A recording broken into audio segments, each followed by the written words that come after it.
Hello everyone, how you doing? And welcome back to Skye and Evan in the morning. And today, um, we are talking about two movies, which you might be confused about Oh, because for last week sure. we didn't say we were gonna talk about two movies, but we are now because I'm Still Here. It came out in theaters in America and haven't watched it. Yay!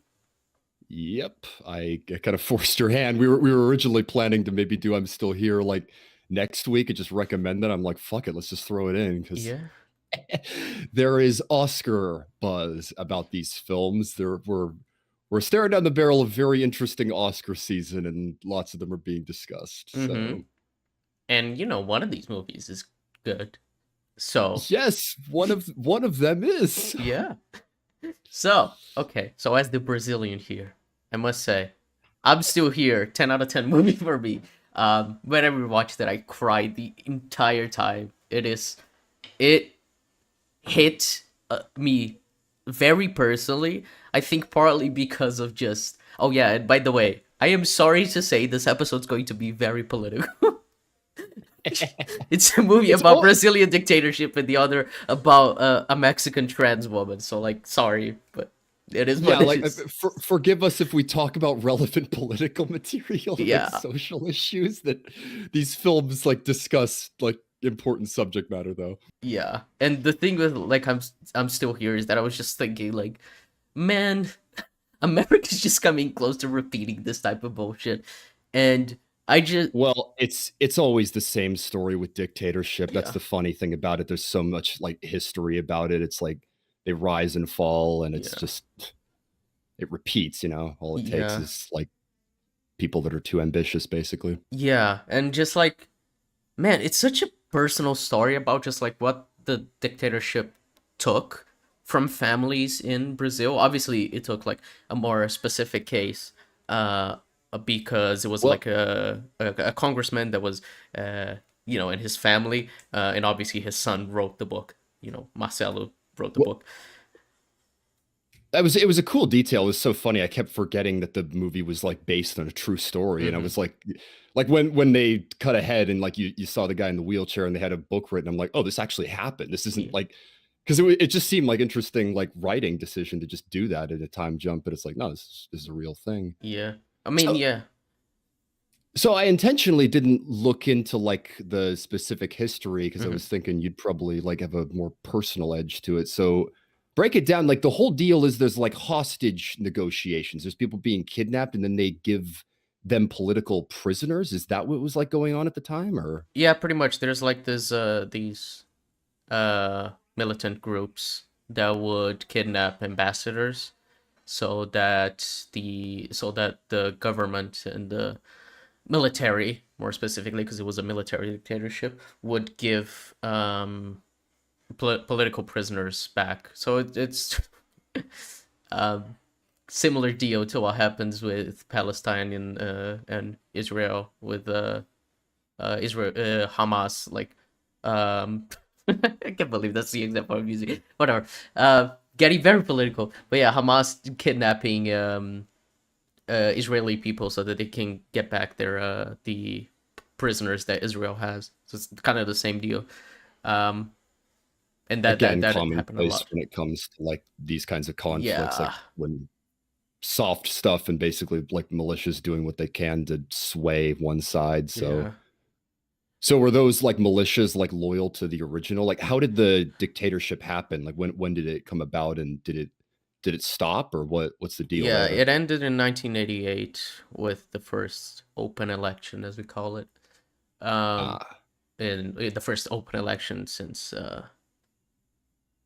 was it 64? I think it was 64 when it started. So basically, we elected a president hmm, called Getúlio Vargas, and he did a coup with the military, so that he would stay on as long as he wanted, and the military would control Congress, and that's how the dictatorship started. And interesting. yeah, it kept going until 88. It's fairly recent, which is kind of wild to think. 88 is what, 20, 37 years ago? Yeah. Yeah. It is funny to think about all those like macro events that happened in the the 20th century where there's like you're like that wasn't that long ago. Yeah. Like World Well, War II, realistically, it wasn't. my parents were alive. Like my dad was 16 when the dictatorship ended, right? Like it's kind of insane.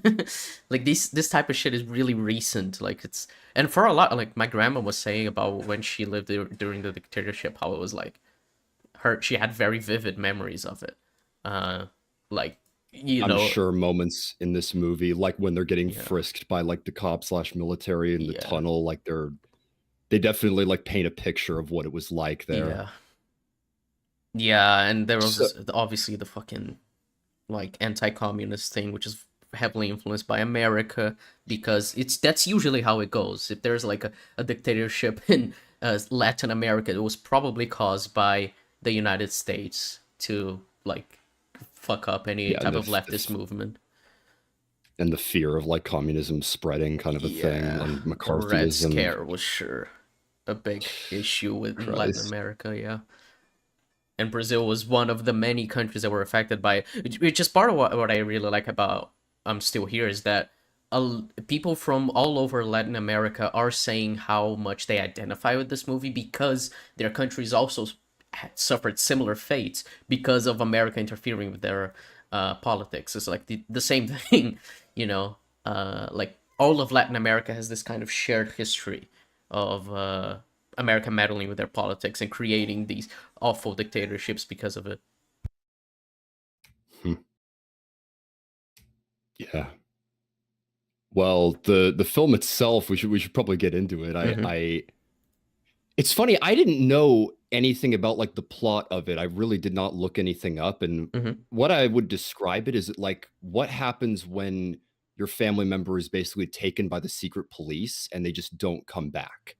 Because it's such an interesting idea. She's sitting after they let her go, and she just keeps asking questions, and she genuinely doesn't know if he's dead or if he escaped, if he's being Well, it's used what as I a love when she hostage. says later in the movie when she gets the obituary Yeah, the certificate, death where she's just certificate. like death certificate, yeah. That she's just like it's one of the cruelest forms of torture because you kill one person and you like sentence every other person to the torture of not knowing if they're alive. Exactly. I love that scene. That's one of my favorite moments in the entire movie is the scene when that guy says that he thinks he was killed fighting, and that's when the doll breaks, and I love that moment when she asks like are you were you crying, and she's like no, and fixes it for her. Just Mm-hmm. Well, Fernanda Torres, she has this constant thing where she's just trying to keep it together. And seriously, yes. it's not like an Oscar-y performance. It's No, not it like is so really, understated because like yeah, yeah, usually the Oscars like give awards for like the most something, like the most acting, the most editing instead of yeah, like the best. But her performance is so subtle.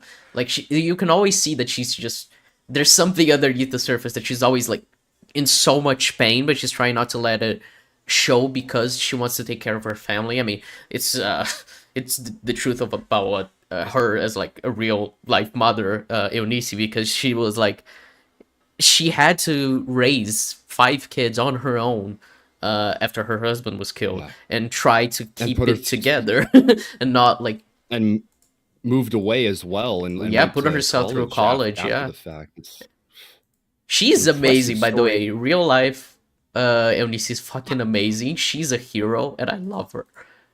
I'm not gonna lie, that was something that was a little I wish there was more of. I wish that they'd gotten more of her after she moved, because that Hmm.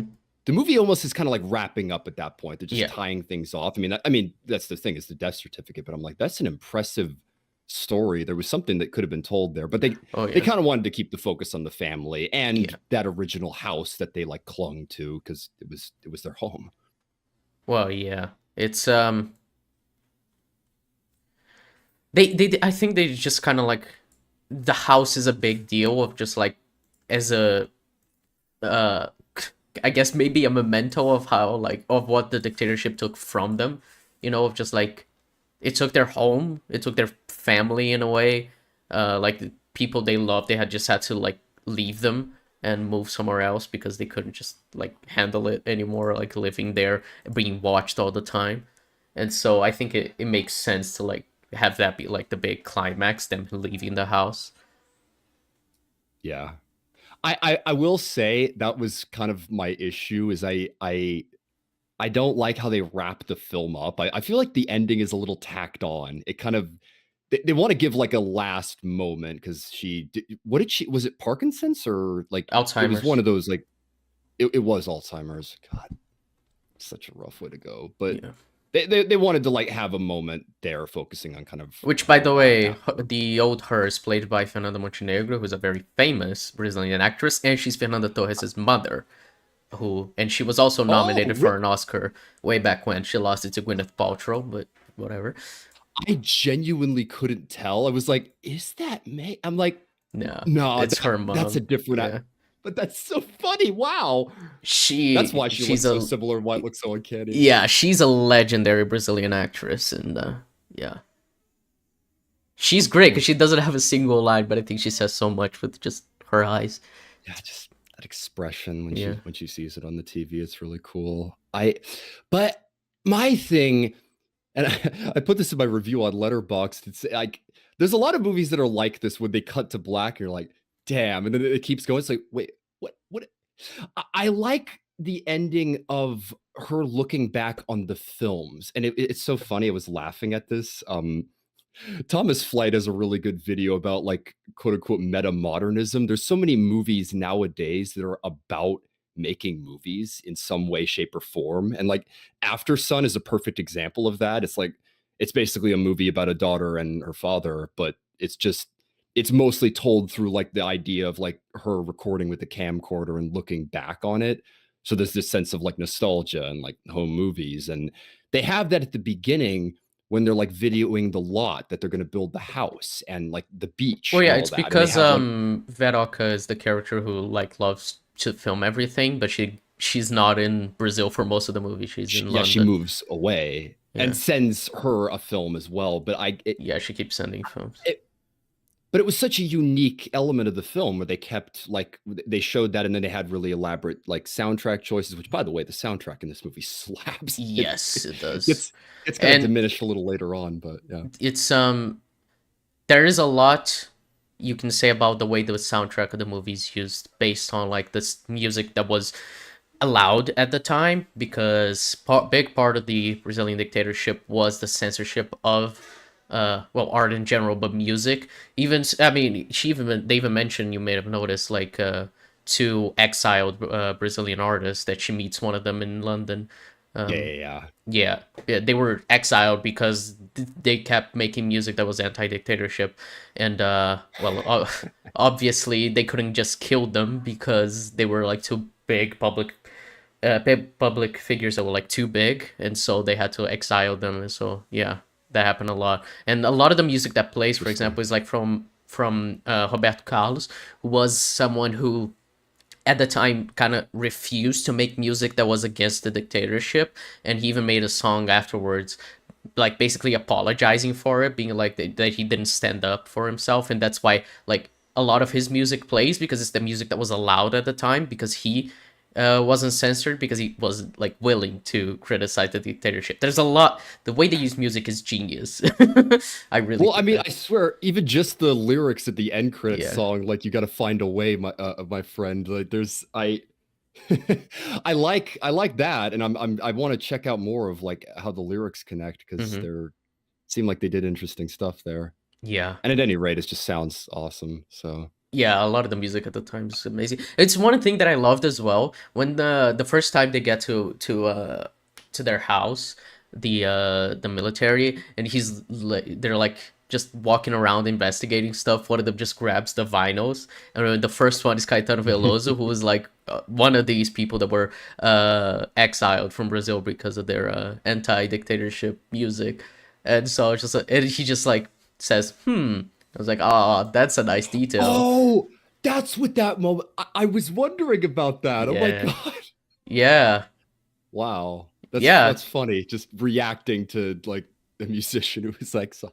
Wow. Yeah. It's like, they have his music. Okay. I mean, there's why there's a lot of little details like that. Like there's the guy that was like sleeping while she went through her husband's office. She was like, "Oh, everything's like fucked up," and she's just like going through his office to like clean it up because she's like mad that they fucked up his entire office to search for whatever bullshit they were trying to find. And then they Yeah, she show was another really shot of his eyes distracted. open, and the next day he's the one who leads her to be imprisoned and interrogated too. Reason being, obviously, that he thinks that she was hiding something in the room, but she was actually just upset that that they fucked up with her husband's Well, it's so funny. They had that scene office. early on with her and her husband where she was talking about like wanting to scrapbook and that everything was out of order, and then they just fucked it up more. So yeah, it's like, Yeah, that is why it's so heartbreaking as well, because she's just like, man, I need to put everything in order, otherwise I'm gonna like forget when all of this was, and then like they just destroy everything. Everything was out of place. That was heartbreaking. That was one of the moments I was God, crying. God, paranoia is such a killer. It destroys people. Yeah. Back to the filmmaking though, like with the ending, Mm-hmm. I liked that that was a detail that was consistent in the movie where there were like films that were being made by her, and then she Mm-hmm. sent the film back, and then there's this nostalgic moment where she like rewatches the tapes, and it like I felt like that was a better end note for the movie. Again, I get that her story, there's still a little bit more, but it connects a little better to her family, if you ask me. And I mean, the picture was the one thing with the ending that I did think was pretty cool. I Like was gonna say that like there's a that huge theme picture is and like a big like they made a big deal before as well about like when they were gonna take a picture and they asked them to be sad and she was like, no, we're gonna be happy. And like just having that final picture where everyone's smiling, I think is like very important for like the point of the movie of like the dictatorship takes so much away from people, but like they're gonna keep on living as a, like an act of resistance, and I think that is like a beautiful way to end the film. yeah. It's could be just one of those things where I think the other one is like a bit more like a quote unquote cinematic ending. It's a little Mm-hmm. bit of a I don't know, got a bit more flair, but the actual ending proper is kind of like more somber and little better to kind of wrap up her story in Mm-hmm. full. And yeah, Yeah, and I I, think it's important to show like even so many years later, like they're talking about her husband and like how big of an impact he had on just like the resistance, kind of using him as an icon, uh, because you know of what he represented when he was killed. Like I think it is very important to her as a character to like see that. mhm. I hold on. This is an interesting movie, or you ever watch a movie and you just you walk away from it and you're like, yeah, that was really good. That was Mm-hmm. really well made. But it just doesn't really like blow you away. It doesn't like sweep you off your feet. It's just like a plain good movie, for lack Mm-hmm. of a better way of putting it. Like, have you heard of the movie Argentina 1985? Yes, I've heard of it. I've not watched it, but I've heard of it.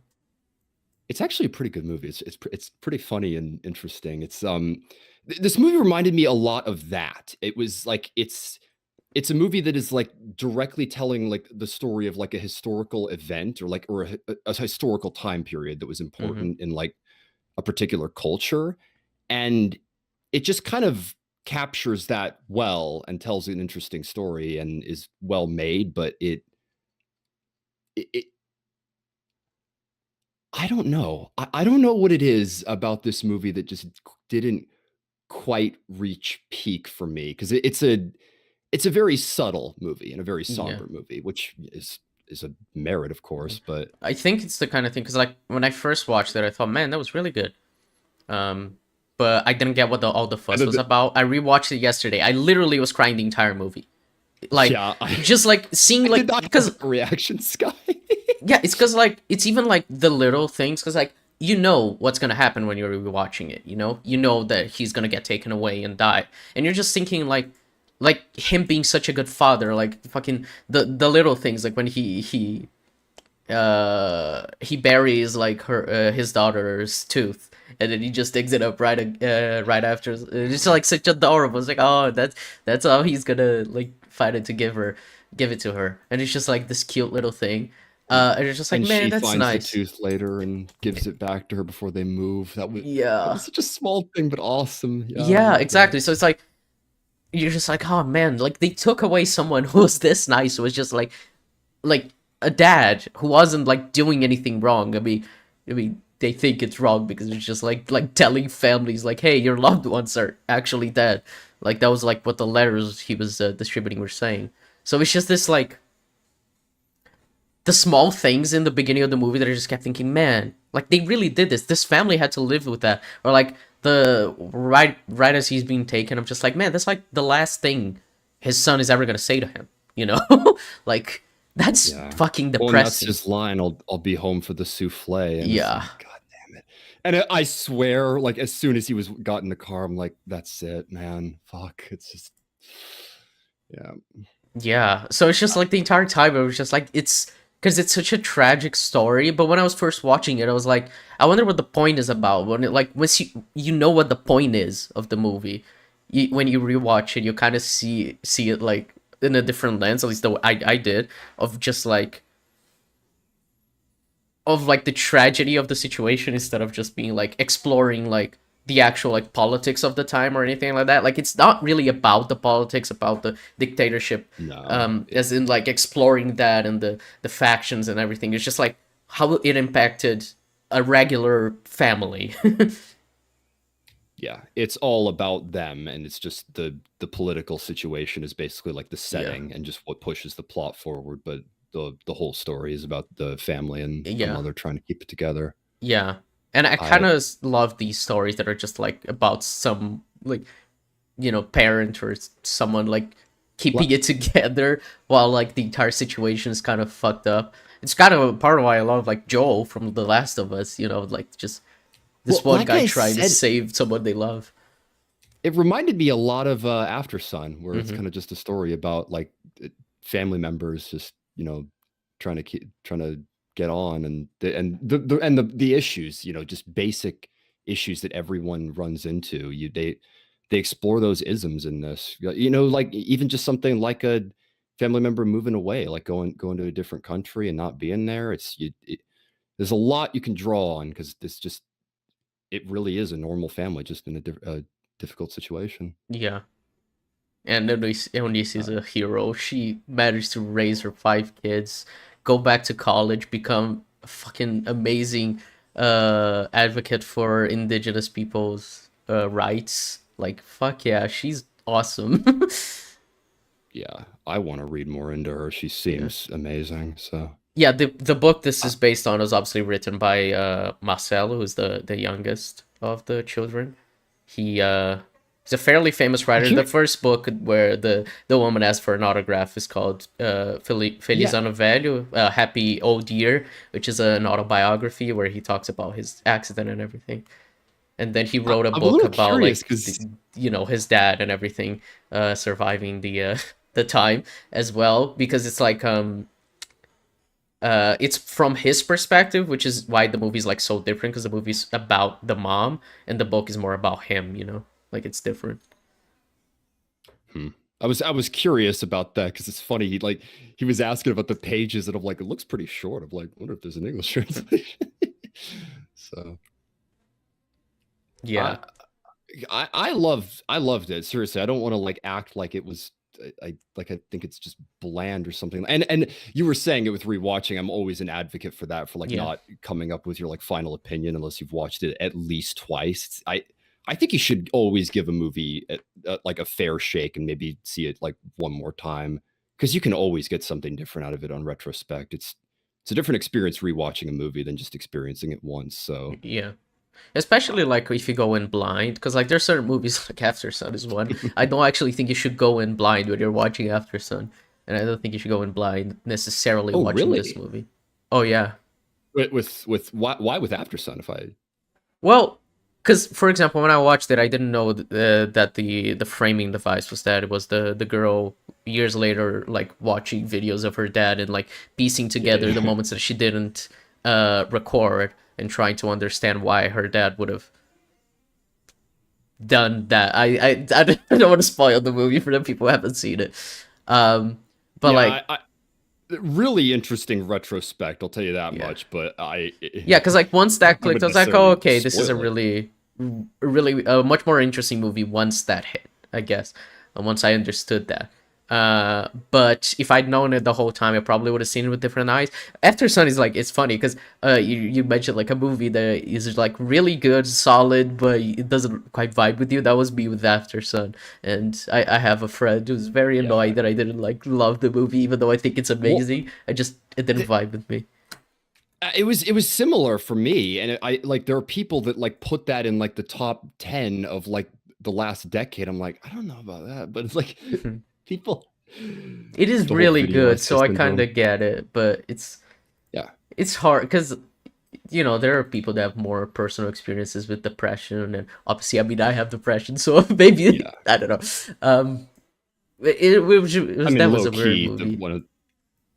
low key, the scene where he goes to the beach. I see. I don't want to spoil it. Yeah, Yeah, watch After Sun. yeah, Watch it is a good fucking. movie. I'm still I'm here, still here. Yes, and give that actress best actress, man. It would be yes, I yes. I I honestly another think she thing. really deserves it. Like I know I'm completely biased because I'm Brazilian, but after rewatching it yesterday, I'm like, man, I've not seen every one of the nominated. Who are the nominees for best actress? Well, the one of them is Demi Moore, and like she Demi won the Moore is Golden really Globe, good, so really good, but I do not think she deserves it over Fernanda Torres. n- no, honestly, it like low key. I almost feel like Margaret Qualley gives. I mean, they're both really good in the substance, but Yeah, the other thing is, it's almost a miracle that she got nominated at all because the Academy is like fucking biased against horror movies. They yeah, never recognize horror movie performances, so yeah. So the I don't know. nominees She got the Golden are Globe. Cynthia Erivo for Wicked. I have not seen that. Can't speak on Me it. I neither, and doubt she's that good, but whatever. Carla I Sofia like her in the Gascon roles. for Emilia Pérez, which is funny because I thought she was awful. I'm But sure we'll she'll get to be that. walking the red carpet. Oh yeah, I'm sure she will. Yes. Mikey Madison for Honora. I've not seen that yet, but my parents say it's amazing. So I need to see that. Everyone has been talking, but the funny thing is, people love it, and it got like Cannes recognition, but like it's been winning no awards. yeah, It nothing, and I've heard it's amazing. I've heard it's just a really solid movie, but yeah. it's not been doing well for award season. Yeah, and then Demi Moore and Fernanda Torres. I think the Fernanda Torres deserves to win it. I need to at least watch Honora before I have an opinion. Yeah. I also need to watch Wicked, but like, it's Wicked. I doubt she deserves it. I'm sure that it's not gonna be like an Oscar-winning Yeah. performance. I I'm mean, sure it's gonna they be nominated good. Ariana Grande for supporting actress, and it's just like, I'm sorry, I no. Yeah, Wicked drew a lot of people in. A lot of people liked it, but like, come on, Oscar. It's like, I don't know. Yeah. Um, Um, but yeah, Fernanda I Torres is really good. I really hope she wins it.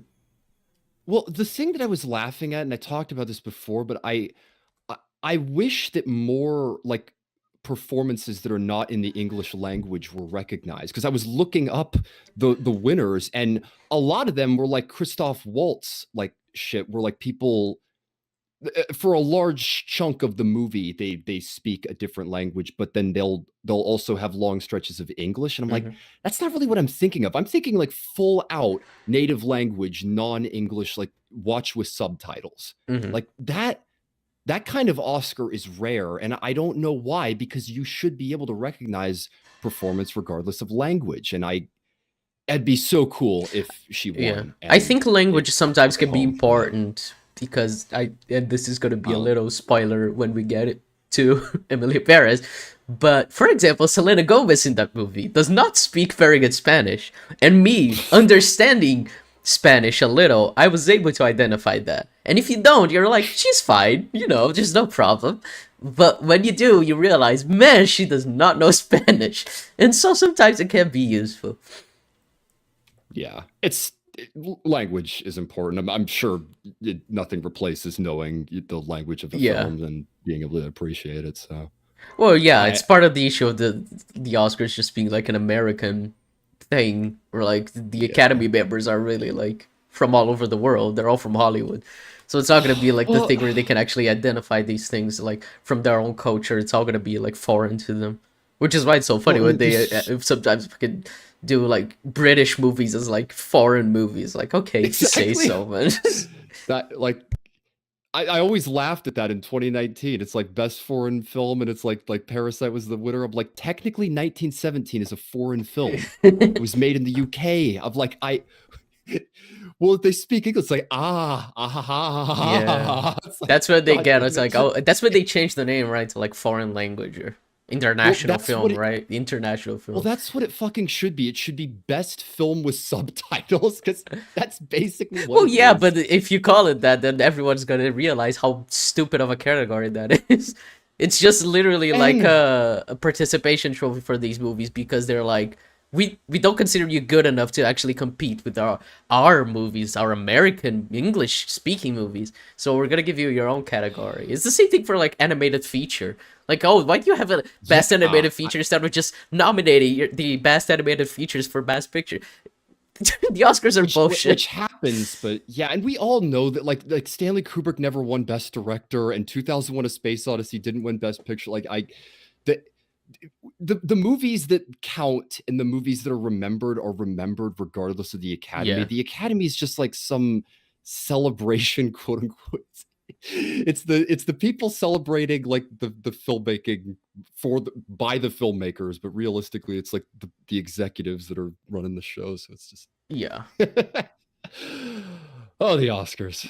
Um, but seriously, it'd be really cool if she won, and Yeah. I think she might. I think she has a I good chance. I was worried they were gonna give it to Carla Sofia Gascon because she's trans, and obviously with the way things are going in well, America, trans rights are being taken away by the daily. So I thought like the Oscars liking to be political well, and make a statement might give it to her, but considering everything around her, I well, doubt that would happen now. well, we might want to transition to Yeah. Emilia Perez with Yeah. the discussion of the Oscars, because I mean, Yeah. Okay. Yeah. huge huge recommendation Yeah. for I'm Still Here. You should watch it. Good movie, really Yeah. solid. You should watch it Uh, twice. That's my take. yeah. But yeah, Uh, I recommend it too. And now we're gonna get to part two of this discussion. Unfortunately, we're we're gonna talk about Emilia Perez. Uh, Evan, what did you think of it? I I I did not like it. Mm, I it is the funniest thing in the world. I put this in my review on Letterboxd, but I compared this to Joker Folie à Deux because I think it's an apt comparison, and I find it so ironic that the first Joker got like a bunch of Oscar attention, and obviously Folie à Deux got nothing. But I'm like, this movie is so similar. Musical numbers that like replace the use of dialogue, and it results in like such thin characters because everyone's singing and the songs aren't good, and it's just a mess and a nightmare of plotting and a nightmare of presentation. So yeah, I I don't. Have you read my letterbox review? not yet.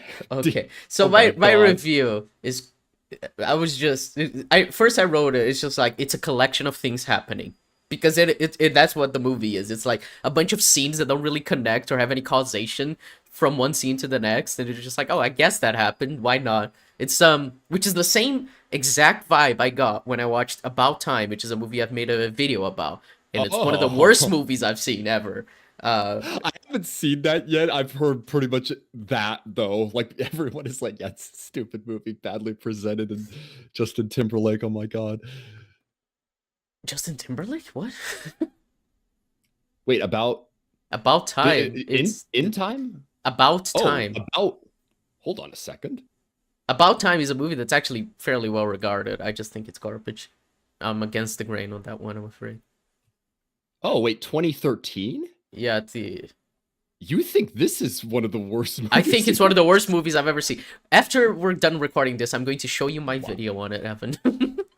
Fascinating. I have never heard of that. That is an interesting film to burn at the stake. Oh yeah. Well, it is also a movie that kind of like justifies rape in a sense, so that's part of why. Oh. Yeah, it uses time travel to do something I would say analogous to rape. Not a discussion for today. Whatever. Jesus. That's Yeah, my okay. comparison. Very bad movie like this. But then I came in, I edited my review, and I said, experience watching this movie. Emilia, I'm going to do this. Rita, no, you shouldn't. Emilia, singing. What? Yes, I should. Rita, singing. No, you shouldn't. Emilia singing. Yes, I should. Rita singing. Yes, you should. And that is the movie, because that's what it is. Most of the music scenes are just like, I'm gonna do that. No, you shouldn't. Yes, I should. Then you should. And it's that. Like, there's nothing. There's nothing. Like, I laughed so much at the stupid scene, where they just meet again 4 years later, and she's like, did you come here by chance? No, I didn't come here by chance. Don't tell me you came here by chance. It's like 2 minutes of just saying, no, I didn't come here by chance. Don't tell me you came here by chance. No, I didn't. And then she's like, finally, oh, actually, I need your help. Like, in normal dialogue. Instead of doing it in a song, the entire song is just 2 minutes of back and forth, like, did you come here by chance? Yeah. No. Well, this is the other thing that I've like laughed at with my review. I'm like, the music in Joker Folie à Deux, like some of it is really good. Yeah. Like you're being unfair. It's like it was all stupid. This should have just like no.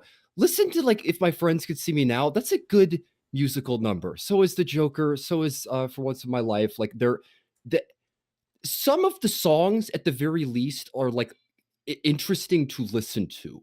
That cannot be said for this movie. Oh yeah, there's not a of the single good songs song. No.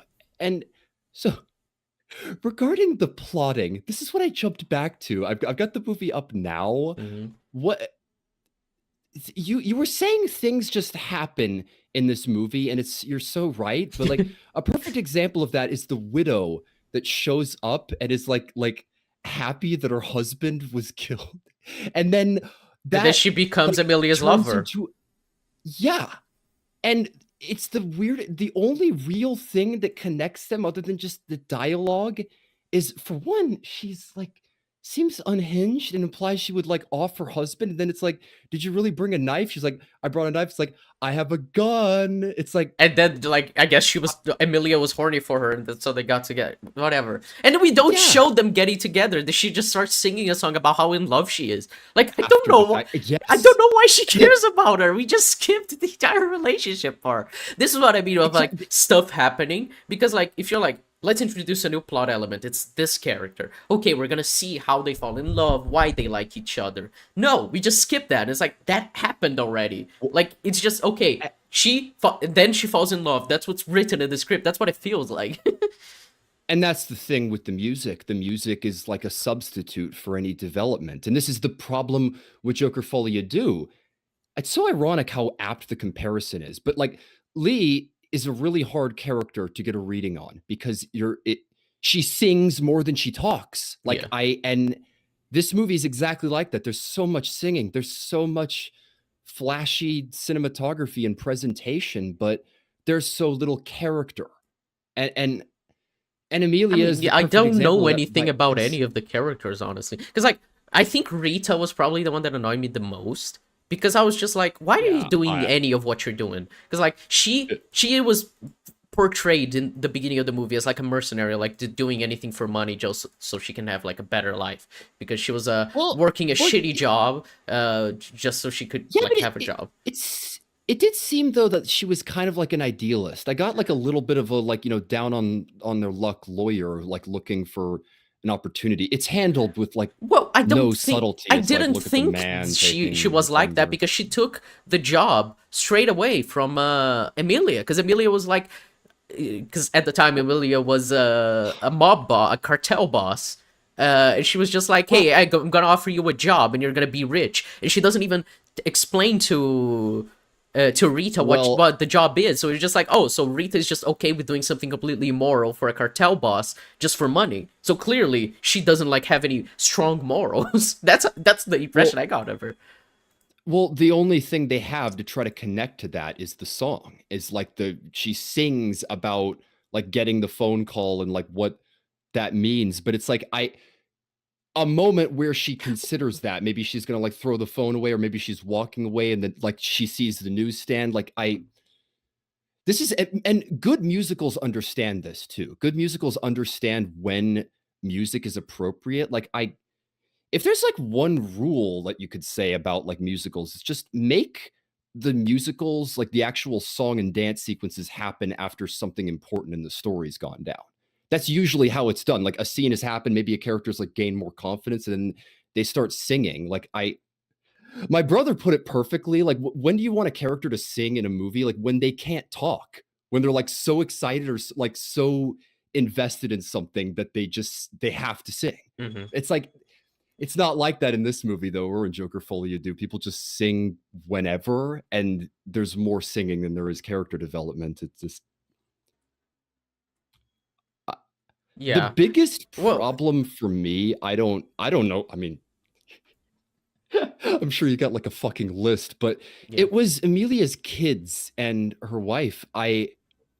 They she seems so chill, just letting them think she's dead, but then she like goes back and she like wants to be like their aunt, but it's confusing why. And it's confusing like I was she just 100% fine letting them think that she was dead, and it's like I don't know. I don't know how she felt about any of that. I don't know how she felt about like throwing her old life away. It's hard to tell because she Well, doesn't really she confide in mentioned that she people. was gonna leave a lot away and that it was hard, but she knew that she wanted to do it because being a woman mattered more to her. Um, But which again even is just that, explored so shittily. Ah, yeah, I mean, they don't. I can only say they don't talk so many fucking times, but seriously, like th- this well, kind of thing isn't really developed. It's just said, and again there's with the a whole things just happening. review on Letterboxd that I thought was amazing. I just took a screenshot because I wanted to read it. And I think this is the appropriate moment. But here it goes from Oh Logan my. Canny.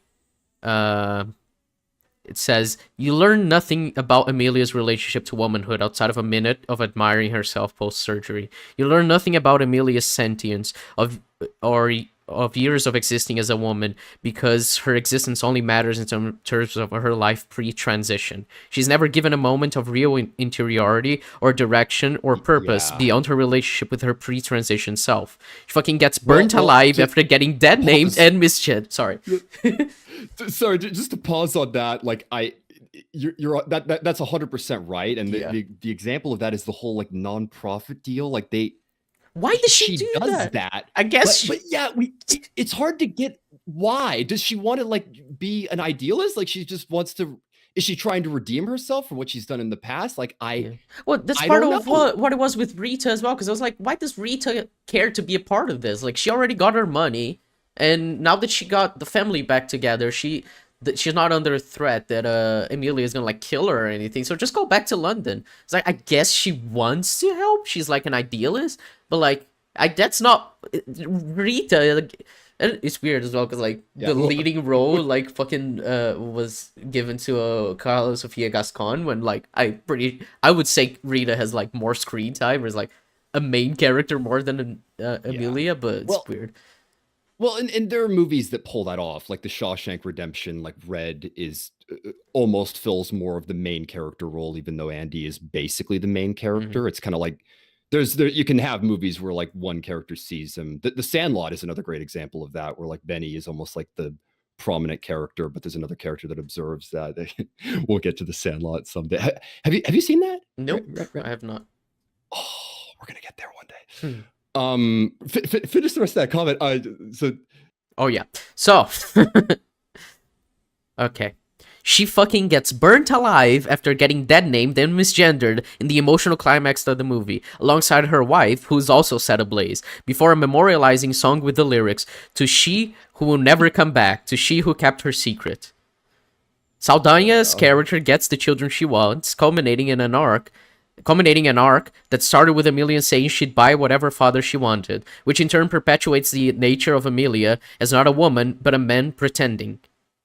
And yeah, that's what I wanted to say, because I think that encapsulates perfectly the way this movie just does not see Emilia as a woman, and her entire character is based on her pre-transition self, and how that that's the entire like framing of the movie. It's like everything she did before she transitioned is like the framing, and nothing about her post-transition actually matters. There's not like a character to her. Everything is just matters because she used to be a cartel boss, and like there's nothing new about her. Well, honestly, just the most basic change that could make that like that could improve the story, if you ask me, is if she defined herself by what she was doing, but what drew her back to her old self was her family. Mm-hmm. She just couldn't let her family go, which that's why that was my biggest issue with the movie. Is it's so hard to get a reading on how she feels about her kids and if she's okay with like leaving them. But that should have been the heart and soul of the movie, that she like, as much as she wanted to leave that life behind, and how she wants to start over and define herself, like it's that piece of her old self that she can't let go. But instead, low key, it's almost as if she's still involved in like the cartel. Well, it's Like, what's weird, right? Because like she says, like, "Oh, we need to do this somewhere untraceable," and then she's like gonna live somewhere else, and then she does the surgery in Tel Aviv. So I thought, oh, she's just gonna live in Israel now. But she just comes back to live in Mexico, and she like still running business with all that money. It's so weird. I don't know why. Like I thought the entire point was that she needed to leave all that life behind. Well, what's so hard to tell is it's like, was this an attempt to like just fake your death and just try to create a different identity? And again, this is the thing about the transition thing that's so apt with that comment, the whole like pretending, not being seen as like an actual transition, and it being it's so weird because there's so little character to cling to for defining Emilia as a character. Yeah. So like the best you go for is lyrics from the songs, and the lyrics from the songs are fucking transphobic, like straight up. I mean, the fucking the God's Door song with the fucking. I mean, there's obviously like the one where she's like penis to vagina, but Yes. Oh yeah, I hate that song so much. I don't understand what was happening there. Cringed so that I can't believe that was a real scene. Yeah, it was. I don't get it. It was just like, oh, do you want to learn about surgery? Yes. And they were just like naming all the types of surgery that trans people may want to have or not. I don't understand what was happening in that scene. I was extremely confused. Why and the choreography and everyone in the beds, and of course it's always that fucking thing with the scalpel.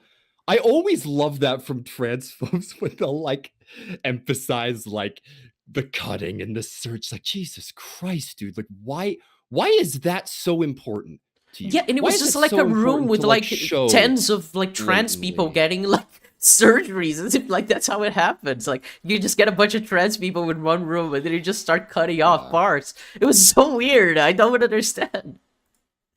Deeply uncomfortable presentation, and just the perfect example of a scene where I'm like, maybe let's just not musical. Like maybe let's just not here, just like, yeah.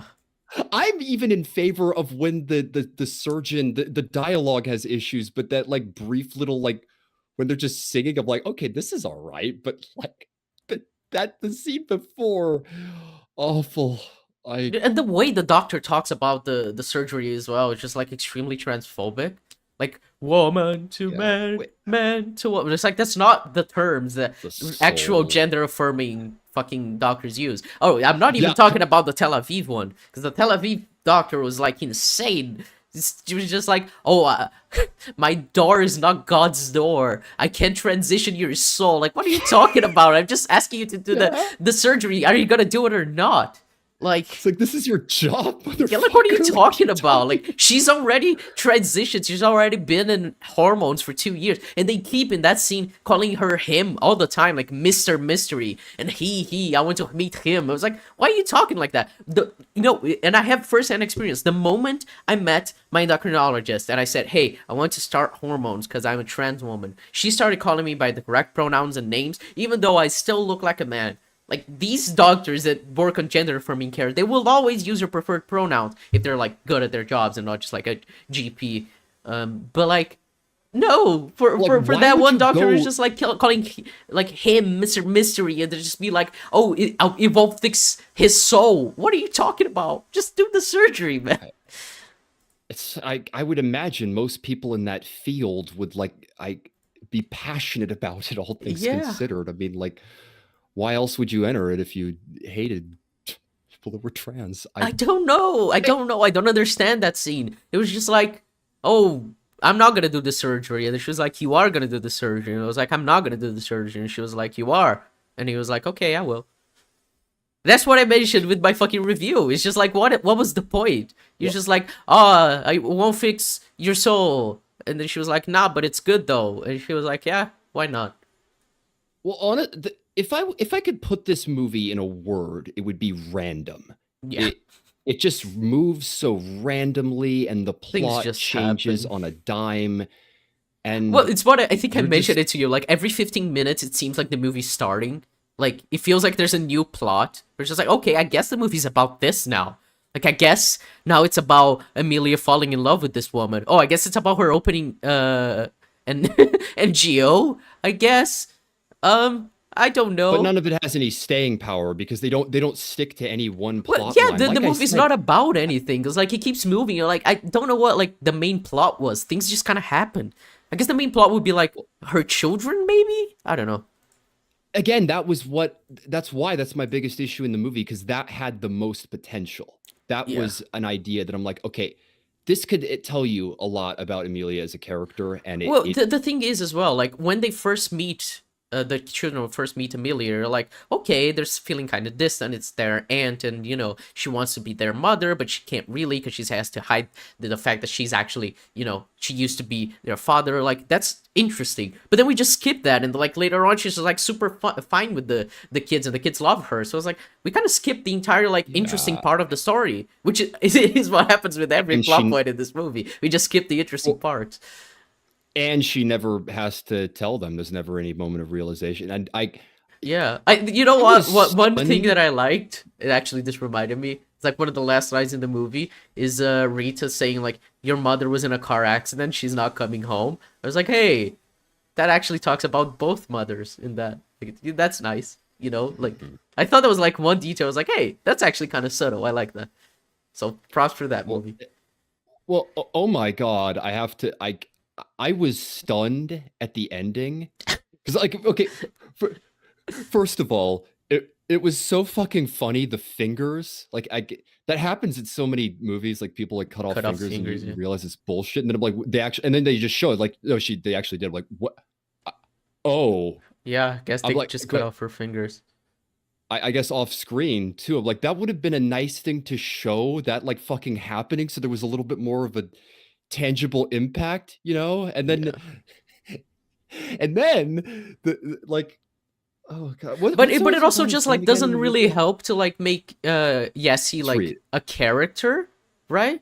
To like have her No. actually hurt this woman. Like she didn't do that much wrong to you. Like she doesn't deserve to be hurt like this. Like the stakes with these people Yeah, aren't so as high as like fucking they were in the beginning when they were like drug lords. Now she was just housing you. Like like you can get this money back by just talking to Rita. You don't need to like cut her fingers off. It's like such an Well, escalation that doesn't really track with Jesse's character. it doesn't. And then after that, then Rita gets together like a mercenary crew, and they suck so bad that they're spotted immediately. I thought that They was just like the shoot the place plan. up. And I thought that was the what? plan because like I I could thought they I were didn't sneaking in I though. Like I they think seem to try to. I think it was just like she was stalling until they saw them and then they would start shooting. I thought that was the plan. But they barely showed that Well, anyway because then they focus on Emilia singing with Jesse. So yeah. Well, which I is just another. imagined their plan wouldn't be to shoot the place up because Amelia's in there. Well, yeah, that is a good point, but I don't know. I one way or another, it's just a shoot 'em up, and then exactly that, like the a song where Amelia tells her wife that or like whatever you want to call that, she tells her the truth, and then the car just fucking crashes and explodes, and I was like, what? Oh yeah, they That's just it? burn It's just alive. dead. It Yeah. just the movie just stops. It's just over. And then exactly that, like some memorial supposed to like Yeah, led by her what girlfriends. Uh, why this? Why is she so good and so important? Like it was her non-charity thing or whatever. Like it's like why though? Why? What in the movie made that important? What in the movie illustrated that like she was Well, someone that was like that's well part of the beloved by thing the because this community? movie, yeah, that's what I was gonna say. This movie doesn't do any work to show that the community actually likes her because the movie is so adverse to actually characterizing Mexico City because the the writer and director of the movie refused to study anything about Mexico. He was just like, sure, I don't need to look into it. And so it's just like it doesn't understand the culture of like how someone could actually be loved. Fucking the Penguin does it better than this. It's so Well, stupid. I if there's again like I called it random. If there's another thing that could be said, it's just like the filmmaker making a film about things that they clearly do not understand. Yeah. It's I mean, just yeah, it's it. clearly a cis white filmmaker making a movie about Mexico that he doesn't understand at all, and about the trans people who doesn't understand at all either. So It's so ironic too, because I just like it seems like almost like an elevator pitch movie. Because I not gonna lie, the on paper it's an interesting idea, like a drug lord transitioning and seeing like the pre and post transition and like what that is. And like I said, the whole deal with the kids and the wife that has legs. That's an idea like yeah, with potential, but not much of this movie trades in good ideas.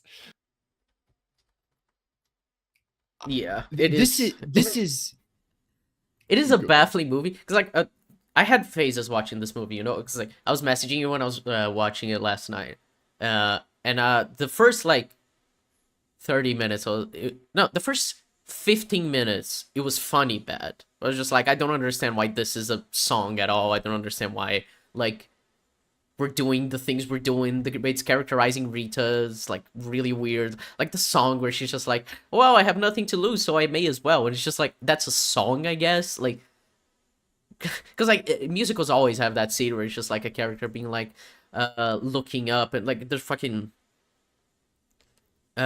fuck, I forgot the name of the song, but in La La Land where she sings about like meeting someone uh who could change who could change her life. Fuck, I forgot the name of the oh song. so someone in the crowd. Yeah, someone in the crowd. Like, you know, like that song is just like looking up, like learning what they want to do. And that was supposed to be that for her, but it was just like, "Hey, come meet me at the newsstand."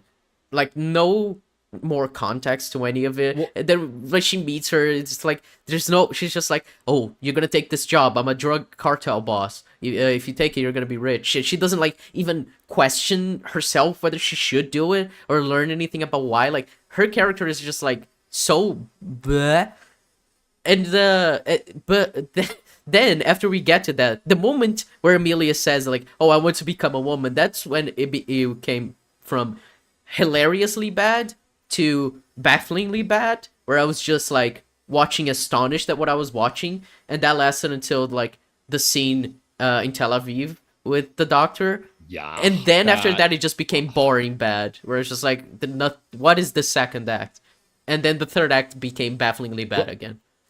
well, honestly, what I was blown away by is that I actually wasn't bored because I just kept looking at the runtime like, oh my God, we're like 40 minutes in. I'm like, what? And then you like look back, you're like, barely anything happened. Though. Yeah. Like the movie just moves fast, but there's little to cling Well, to. So it's yeah, just, that's why I stopped watching the movie an hour in, and I went to sleep, and I finished watching this morning because I was just so bored. It was like, there's nothing that this movie's doing. Like, it's just a collection of like random stuff happening. Like, it. I'm not interested in just like seeing random bullshit. Like, oh, we're this happens to Emilia now, I guess, and then for 15 minutes we kind of talk about that, but not really. Like, there's nothing that you actually delve into as in like a story in this movie. It's all just like, now she starts an NGO, and now she's in love with a woman who we barely know, and then now she's kidnapped, and now she's dead. Like, nothing is developed. It's just like, oh, I guess this happens now. yeah. Genuinely, like, one of the I worst movies I've seen in a while. Well, seriously, like we were mentioning this on off stream. Everyone is comparing this Oscar season to 2004 when Crash won Best Picture, and like it's funny we talked about the '96 Crash. Yeah. There's a 2004 film called Crash, and it's often cited as like one of the worst Best Picture wins. Like there were like, at the top of my head, Collateral came out in '04, and that like is an infinitely better film from what I understand. But it's one of those things where like that's the thing about Oscar wins as well. And that's what I was saying too. We all know this, like the movies that are popular at the time or relevant at the time are what win, and not the movies that are That's also remembered, like another thing Nightcrawler. that's funny, right? In terms of like when the movies come out being so relevant because of like how few nominations there were for Dune Part 2, or like zero nominations for fucking Challengers, which is arguably the best movie of the year. It's insane. The way this kind of thing should happen, like the movies that released I in love November get more. Luca Guadagnino fucking walking out on the Golden Globes is so Yeah. face. It's like, you know what? I'm done. That's the night. Yeah. Honestly based, man. I Um, mean, he deserves so much more. but yeah, I need to see Queer. I still haven't seen Challengers. I'm like, Yeah, I need to see delivered Queer. two bangers, from what I Challengers understand. is amazing. It is not my favorite movie of the year, because this year was actually really good for movies. For a few movies, like I saw the TV Glow, probably up there. Dune Part 2, I think, is one of the best movies I've ever seen. The thing is, it's like it is less important, I think, than like I saw the TV Glow, or has less to say than like Challengers. But I also think Dune Part 2 is like arguably one of the best movies I've ever seen, and that got like Yeah. so few Well, fucking nominations. I swear to God. well, it's a great blockbuster. That's the nice thing about Dune. It's a good example. It's always great when you get a movie like that. It's kind of like Top Gun Maverick, just a popular movie that is also like really well Insanely made and good, just yeah. draws people in. Exactly. But this is a bad movie. Yeah. Like sometimes you get an Well, Oscar well, yeah, win because or an like Oscar people were nomination. You're like, oh, comparing this to like for Green that? Book, like, and Green Book is not like an Yes. awful Yeah. movie. It's fine. But It's, but it's not Best Picture. I well, don't. yeah, but then you 2018 compare was. to Emilia Pérez, like Green Book is a masterpiece compared to Emilia Pérez. It's like an actual movie, you know? I can remember scenes. Like I only watched that movie once, and I still remember the scene where they're throwing chicken bones out of the like the guy Yeah, hasn't like just eating fried chicken is such a foreign concept. And then when he litters and like throws the cup out, he asks him to stop the car and go back. Like the yeah, Green Book is a film, and like it probably should not have won Best Picture, oh but no, like definitely not. But there it is there's a something film. there in good performances, Yeah. and this is not one of those. This is a bad movie that is just that barely has anything to say, and somehow it just had the fucking cheat codes because it's got all the Oscars, and I've not seen people that unironically like this movie. Like critics, I'm curious what people that like it cling to, what it is that they think makes it good, because From what I've I seen, because I cannot was see it. looking at letterbox reviews, and there were very few, but there were some positive reviews. It seems that the people are just like, man, it's such a bold movie. It is so creative and bold. Bold is the word that I've sought the most. It takes a wild swing, and sometimes it misses, but that's fine. Like that was Well, it's basically the the idea. again, I can only compare this movie to Joker Folie à Deux so many times, but it's like it's the exact same thing. All the sets and all the interesting music and all the production values can't replace character. It Yeah. can't replace And story, and honestly, I'm sorry, but this movie does not look good. Joker Folia Dude looks good. it's a better movie, straight up. I need to rewatch that movie. I really do, but I there's way more to cling to in that movie than there is in this. Yeah. But they're cut from the same cloth, in my opinion. Just bland, really hollow musicals that probably shouldn't have been musicals, and even if they weren't, they probably wouldn't even been a good Yeah. movie. That's my take on Emilia Perez. Shouldn't have been a musical, and even It if it shouldn't have been was, it'd be a dog movie shitty. in the first place. That's the issue. that that too. Yeah. Hey, and so So if you want to watch a good movie about transness, watch I Saw the TV Glow, please, and thank you. yeah, it's so funny. Like I don't independent movies like that usually don't get a lot of again Yeah. I think After Sun got a little bit of Oscar attention, at least for Paul Mescal. Is like more performance based, Yeah. but I still haven't seen that, but everyone has told me that that is a really like it's one of those movies that sticks with you and that you can't Yeah. get out of your head, and I spent 2 days I need to depressed see after it. watching that movie. It stuck with me. It's so funny. My brother, he compared it to the Banshees of Inisherin. I remember watching that in Interesting theaters, and comparison.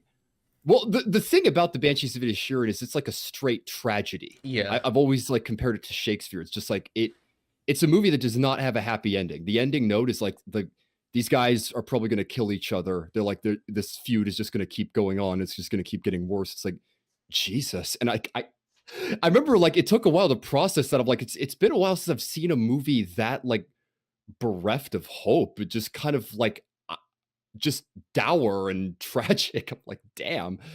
But I've heard I Saw the TV Glow is similar to that. It just Yeah. it leaves you with something that really makes you think, and where you have a different experience than normal. Yeah. Ah, it was such a beautiful movie. I love it. So would you recommend Emilia Perez, Skye? Oh, wow. You know what? I've got a hot take, but no, I do not recommend Emilia Pérez. Fucking, I was just, because I was looking at this before we started the recording. I was just like, it got a lot of nominations. Let me see what the nominations are. And there's like Well, there's actress, which is like, Zoe Saldana is fine. She's good in this movie. It's just like, she does not deserve an Oscar for it, but she's good. no. Then there's cinematography, which is like, this movie looks bad. It just does not look good. It's not. It's because I've not seen The Brutalist or Maria, but like Nosferatu and Dune Part 2 are nominated alongside it. It's just like, imagine comparing fucking Greg Fraser to this bullshit from Emilia. Dune is incredible, and Greg Fraser is like one of the better like up and coming cinematographers right now. Like, and Nosferatu as well. That movie looks beautiful. Yeah, I rewatched that recently, and my God, yeah, it's such a unique aesthetic to that movie. Like the cinematography is so purposeful, and this movie, like it looks elaborate. I will say they do make like use of a lot of extras that like make shots kind of interesting. It looks like a Netflix movie though. Like it looks cheap. Like it looks an expensive cheap movie. You know what I mean? Like it looks like it wants to be expensive, but it's actually just a Netflix movie. Well, that's the thing about a lot of Netflix movies in general. They often feel that way. I always call it like glossiness, like just movies that look exactly. This movie looks glossy. That's part of the issue as well. And it's like there's so many different places where this movie goes, like literally like places in the world. Like in Mexico, and there's like in London, there's Bangkok, there's Tel Aviv, like so many different places. It all looks the same. They don't do anything interesting with like the visuals of it. Yeah. And then another another nomination is directing, which is so funny because neither Challengers nor Dune Part 2 were nominated for Best Directing, which is just, it's amazing. Oh, God. Wait, what? What was? Surely the director for So the directing Brutalist. was Honora, Brutalist, A Complete Unknown, Emilia Pérez, and The Substance. Huh. No Challengers is insane. It's absurd. From what I've seen of those tennis sequences, yeah, goddamn, like Yeah, and Dune Part 2 I would need speaks to for see. itself as well. It's just Yeah, Denis Villeneuve. I wish that he was more. I don't know why that guy like hasn't proven himself enough for the Oscars. yeah, It's the like, come Academy on, just dude. he's too good for the He's Oscars, I guess. Well, seriously, he is one of people are always talking about that who are going to be like the iconic, recognizable actors, like or directors moving forward. I'm like, I think him Villeneuve, yeah. and even Matt Reeves might be Yeah. seen as those. Like Matt Reeves, I'd say a little bit less so, but my God, Matt he's Reeves just is a delivered a pretty little much bit less banger of an after banger. auteur. Yeah, but still, I love what he's done. Have you Yeah. seen Let Me In? I haven't, no. Ah, interesting. I still I need to see Let the Right One, and it would be an interesting. I've heard it's better, and you know it is just a classic example of a American remake, but Yeah. And then another one of the nominations was for film editing for Emilia Paris. This movie is so badly edited. This is literally the same Ah, thing as fucking Bohemian Rhapsody, right? With the like, it has the most editing. It has so many cuts and everything. yes, You're just it's like, that's why this one nominated.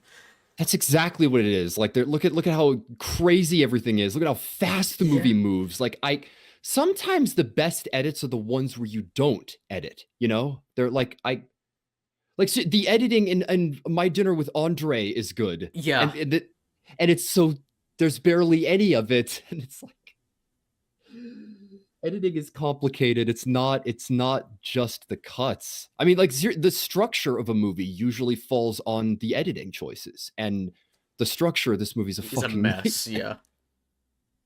So Yeah. And then there's obviously international feature. Uh, production design is that Makeup, no, but makeup and hairstyling. Yeah. that I I can see that, you guess. know. I Okay. guess it's yeah. It's probably the Well, only one where it's just like it's not the worst. pre-transition Emilia, from what I understand, that actually is like just makeup. I think they did Yeah. a pretty fucking banger job. I Yeah. mean, that pre-transition Emilia isn't in much of the movie, but like I but again, Oscar, like I don't know. I just none of this movie screams Oscar. All of it Yeah. screams Netflix. Yeah. And then on your original score, I don't What? remember the score from this movie. Nothing. I it was that bland. Are you fucking kidding me? Yeah, for This original score. No Dune Part 2. No well, challengers, by the way. Oh my god, I'm gonna whatever. oh god, didn't Trent Reznor and Atticus Ross do that one? Oh Yes, my and god, it's the undisputably the best soundtrack of the year is the Challengers soundtrack. It is brilliant. It is brilliant. Then there's Ugh. original song, El Mal. I don't remember which song this was, which speaks volumes. And another one, Mi Camino. Okay, so there's two Wait, Emilia it got Perez songs. two? Two of them. Oh, what? Oh, is Mika Mika the opening number? I will say like boldness, quote unquote. The whole how they presented that was like, oh, that's kind of cool. I But don't the song I itself don't was kind of remember cool. any of the songs. I watched this movie this morning. I Yeah, don't remember. me, me neither. Why are we bothering? It's like which song was it? I don't care. They're all bad. Yeah. And then obviously Best Picture. And and Sound. It was nominated for Sound.